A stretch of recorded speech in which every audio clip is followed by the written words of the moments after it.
El libro más pequeño del mundo con las verdades más grandes del mundo. Cuarta parte. Verdad 60. La historia oculta de Egipto. Tercera parte.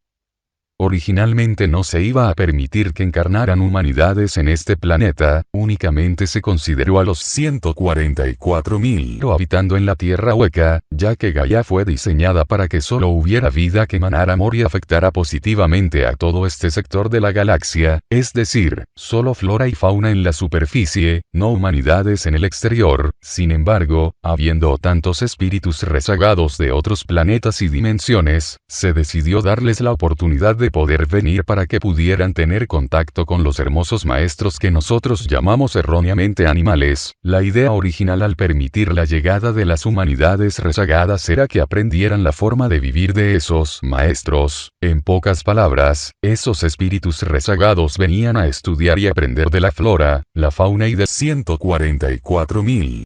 Con el paso del tiempo las personas que estaban trabajando desde las ciudades intraterrenas se vieron en la necesidad de salir a la superficie, pues el trabajo de rehabilitación era tan grande que decidieron fundar maravillosas civilizaciones en ciertas partes de este planeta. Fue así que se fundaron dos civilizaciones maravillosas, que llegaron a tener un nivel espiritual enorme con la ayuda de hermosas maestras y maestros que venían a encarnar en cuerpos humanos con una enseñanza universal invaluable. Así surgieron las maravillosas Lemuria y Atlántida y durante casi 9.000 años mantuvieron un nivel espiritual muy alto, pero con el tiempo los obscuros fueron seduciendo a miles de humanos proporcionándoles poder y tecnología traída de otros planetas y poco a poco fueron cambiando la vibración de ambos continentes hasta que la obscuridad llegó a tal grado que esas civilizaciones terminaron hundidas en el fondo de lo que ahora conocemos como Océano Atlántico y Pacífico. Sin embargo, a pesar del duro golpe que fue el hundimiento y la obscuridad que envolvía al planeta, la labor de rehabilitación tenía que seguir más fuerte que nunca, pues la guerra contra la obscuridad era inminente. La mayoría de los espíritus encarnados en esos continentes murieron, casi el 97% dejaron sus cuerpos, el otro 3% restante se dividieron por varias partes del planeta, algunos decidieron ir al interior para iniciar una nueva historia y formar parte de las ciudades intraterrenas, otros decidieron establecerse en América, algunos decidieron establecerse en lo que ahora es India y Nepal, otros más llegaron a África del Sur y otros más a África del Norte, lo que ahora conocemos como Egipto. Con el paso del tiempo los encargados de rehabilitar cada una de las zonas afectadas fueron realizando su trabajo con tanto amor que se fue estabilizando en gran porcentaje cada una de esas partes de Gaia. En esta verdad me centraré únicamente en explicar de la forma más sencilla lo que sucedió en el norte de África. Los encargados de restaurar lo que hoy conocemos como Egipto fue la hermosa raza felina, ellos tenían la misión de levantar y restablecer la vibración de esa zona, pues era necesario que en algún momento hubiera selvas, océanos y bosques como los que existieron antes del bombardeo extraterrestre. La misión les llevaría miles de años, pero ellos son una raza especializada en regenerar vida en cualquier planeta sin importar en qué galaxia se encuentren. Algunos de los sobrevivientes de Atlántida y Lemuria se volvieron expertos en trabajar con la energía felina de reestructuración y rehabilitación planetaria, empezaron a construir unas maravillosas estructuras con diversas formas con cuerpo y rasgos felinos hechas con material que trajeron de un hermoso planeta perteneciente a nuestro sistema solar conocido por la humanidad actual como Nibiru. La función de esas estructuras felinas era anclar la energía solar de este sistema solar y del sol central de la galaxia, pues a través del amor de estos soles junto con el sol intraterreno es que se iba a sanar y restablecer en amor cada centímetro cuadrado de las zonas dañadas. Las estructuras construidas eran muy parecidas a la actual Esfinge de Giza, pero de un tamaño tan grande, que incluso las 3 pirámides actuales de Egipto fueron construidas con el material de la mayor de las esfinges que había. Durante cerca de 3.000 años se llevó a cabo la rehabilitación de esta zona a través de las maravillosas estructuras felinas. El avance fue enorme al mismo tiempo que en otras partes del mundo como India. El avance más grande que se logró en esa época fue el tener una fuente acuífera sobre la dañada superficie. Era necesario que el agua que venía del interior del planeta empezara a crear vida en la corteza terrestre. Fue entonces cuando la energía felina y la femenina del planeta se unieron y se formó por primera vez el cauce de uno de los ríos más majestuosos del planeta, el maravilloso río Nilo. En realidad el verdadero nombre del río Nilo era río felino, inglés. Nile, feline. Castellano. Nilo, felino, ya que la energía de rehabilitación era completamente felina y fue el primer cauce acuático creado y diseñado en la historia de Gaia después de la guerra extraterrestre y el hundimiento de Lemuria y Atlántida, pero con el paso del tiempo se le cambió e invirtió el nombre para bajar la vibración de la propia palabra. El objetivo del río felino era esparcir nuevamente la vida. Actualmente esa zona depende en gran parte de él. En un futuro el río felino será 900% más grande, pues, el océano que ahí estuvo hace miles de años debe retomar su cauce. Durante los siguientes 3000 años, las gigantescas esculturas felinas ayudaron a rehabilitar toda esa zona. El plan estaba trabajando a la perfección. Las personas que salieron de las ciudades intraterrenas estaban llevando a cabo su labor de rehabilitación. 144.000 empezaron a reproducirse nuevamente en la superficie terrestre para crear una civilización de un gran nivel espiritual al igual que Atlántida y Lemuria.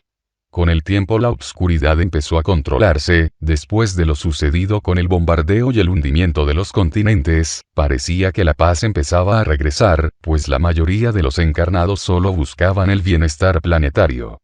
Me gustaría detallar un poco más cómo era la vida en esta parte del norte de África cuando los 144.000 llenaron de amor y sabiduría esta zona del planeta. Esta maravillosa civilización tuvo contacto extraterrestre durante cada uno de esos 3000 años de existencia. Retomaron toda la enseñanza que hubo en Lemuria y Atlántida. La mayoría de su comunicación era mental. El acceso a los maravillosos registros acásicos era la base de su sabiduría. Fue justo en esa época en la que se creó el centro de información acásica más grande construida por humanos. Me refiero a la maravillosa biblioteca de Alejandría de la cual hablé antes. Esa biblioteca fue el lugar en donde la mayoría de la información que se recibía de los registros acásicos era escrita en maravillosos rollos de una especie de papel, los que hoy conocemos como papiros. De hecho, los verdaderos papiros egipcios surgieron en esa época, no en la obscura era faraónica como nos han hecho creer. Haré un pequeño paréntesis para explicar el significado de los papiros. En esa época se utilizaban papiros enormes de 30 centímetros de ancho por 9 metros de largo, algunos eran de 18 o 27 metros, incluso más grandes, pero siempre en múltiplos de 9, en ellos se escribía toda la información que provenía de la novena dimensión acásica y se plasmaba en la tercera dimensión, por eso eran 30 centímetros de ancho por 9 metros de largo. Una vez que se recibía la información del registro acásico, se transcribía y se plasmaba en el papiro. Al terminar se enrollaba y se colocaba en pequeños tubitos que casi no ocupaban espacio. El significado era simplemente hermoso. Toda la sabiduría proveniente de dimensiones más altas como la novena está dentro de cada persona que viene a encarnar en la tercera dimensión. Solamente se debe mirar hacia adentro para que toda esa información salga a la luz.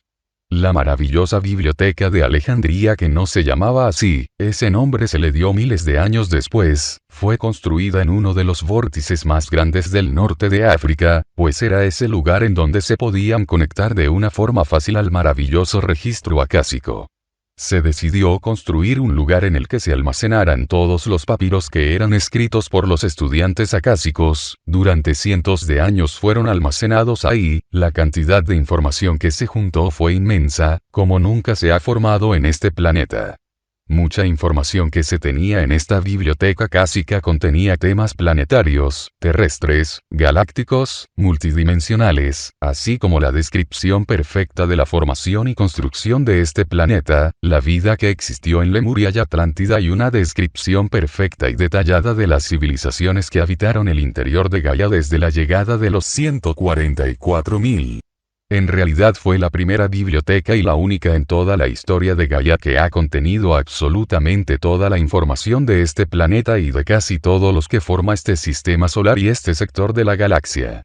El tiempo pasó y esta era de aproximadamente 3000 años de evolución espiritual y enseñanza cósmica ininterrumpida estaba a punto de empezar a desmoronarse.